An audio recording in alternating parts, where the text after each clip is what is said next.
سوال یہ ہے کہ ہمارے یہاں گاؤں میں ہر گاؤں میں اپنا ایک جماعت کا نظام ہوتا ہے، اور ہمارے یہاں کی جو جماعت ہے وہ ماشاءاللہ سلفی منہج پہ قائم ہے، اور ان کا ہر جماعت کا اپنا ایک بیت المال بھی ہوتا ہے۔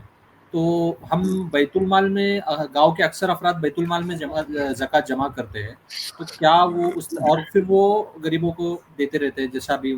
ضرورت ہو، کسی کو میڈیکل کی ہو یا جو بھی جس طرح سے بھی ضرورت ہو، ان کے پاس ایک لسٹ ہوتی ہے گاؤں کے غریبوں کی، ان میں وہ تقسیم کیا جاتا ہے۔ تو کیا اس طرح سے کرنا جائز ہے؟ کیونکہ کل آپ کے درس میں نے سنا کہ سال بھر دیتے رہنا اس طرح سے صحیح نہیں ہے تنظیموں۔ جی پہلی بات تو یہ کہ آپ لوگ بہت قابل تعریف کام کر رہے ہیں کہ آپ نے بیت المال بنایا ہوا ہے۔ ہمارے یہاں ہوتا کیا ہے کہ کئی دفعہ زکوٰۃ کو منظم انداز میں تقسیم نہ کرنے کی وجہ سے اس کا خاطر خواہ فائدہ نہیں ہو پاتا ہے، اور وہ مستحقین تک نہیں پہنچ پاتا ہے، ضائع ہو جاتا ہے، اور منظم انداز سے وہ تقسیم نہیں ہو پاتی ہے زکوٰۃ۔ تو آپ لوگوں نے اگر بیت المال بنایا ہے تو یہ بہت قابل تعریف کام ہے، بلکہ دوسرے لوگوں کے لیے، ہندوستان کے جو دوسرے علاقے ہیں جو لوگ سن رہے ہیں ان کے لیے یہ قابل تقلید ہے۔ لیکن جو سوال آپ کا ہے کہ بیت المال میں زکوٰۃ کا مال جمع کرنے کے بعد پورے سال تک یا بہت دنوں تک تھوڑا تھوڑا کر کے فقیروں میں، مسکینوں میں بانٹتے رہتے ہیں، یہ بالکل غلط ہے۔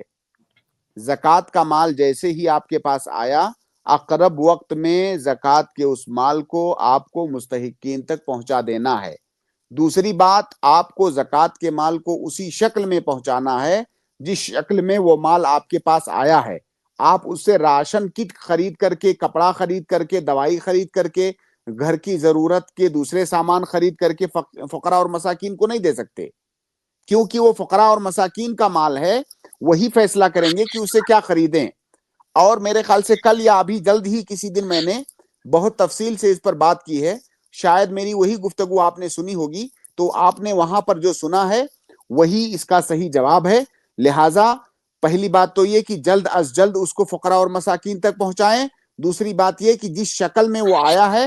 زکوٰۃ کا مال اسی شکل میں پہنچائیں، اپنی طرف سے کچھ خرید کے نہ دیں۔ البتہ اگر کوئی فقیر یا مسکین آپ کو اپنا وکیل بناتا ہے، اجازت دیتا ہے، کہتا ہے کہ میرا جو زکوٰۃ کا مال ہے اس سے آپ میرے لیے فلاں سامان خرید دیجئے، تو یہ الگ بات ہے، پھر آپ خرید دیجئے، تو گویا آپ اس کے وکیل ہو گئے، ورنہ آپ اس مال کو بے عینی ہی اس فقیر اور مسکین تک پہنچا دیجئے۔